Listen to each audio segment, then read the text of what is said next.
বিশ্ব টেস্ট চ্যাম্পিয়নশিপের অংশ হিসেবে এই মুহূর্তে আইসিসির পূর্ণ সদস্য দেশগুলো টেস্ট সিরিজ খেলছে। দীর্ঘতম সংস্করণে বাংলাদেশ 2 ম্যাচে সিরিজ খেলতে গেছে পাকিস্তানে। এরপর নাজমুল হোসেন শান্তর দল সফর করবে ভারতে। 19 সেপ্টেম্বর থেকে শুরু হতে যাওয়া এই সিরিজে বাংলাদেশ ভারত 2 টেস্ট ও 3 টি-20 ম্যাচ খেলবে। ভারতীয় ক্রিকেট বোর্ড বিসিসিআই আগে থেকে পাকাপাকি থাকা এই সিরিজের সূচি আজ ঘোষণা করেছে।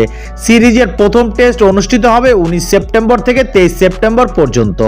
এরপর 27 সেপ্টেম্বর থেকে 1 অক্টোবর পর্যন্ত হবে দ্বিতীয় টেস্ট। বাংলাদেশ ভারতের প্রথম ম্যাচ চেন্নাই এবং কানপুরে দ্বিতীয় শেষ টেস্ট অনুষ্ঠিত হবে। সাদা পোশাকের লড়াই শেষে 2 দল 3 ম্যাচের টি-20 সিরিজে মুখোমুখি হবে। 6 অক্টোবর গোয়ালিয়র, 9 অক্টোবর দিল্লি ও 12 অক্টোবর হায়দ্রাবাদে তৃতীয় শেষ টি-20 দিয়ে শেষ হবে বাংলাদেশ দলের ভারত সফর।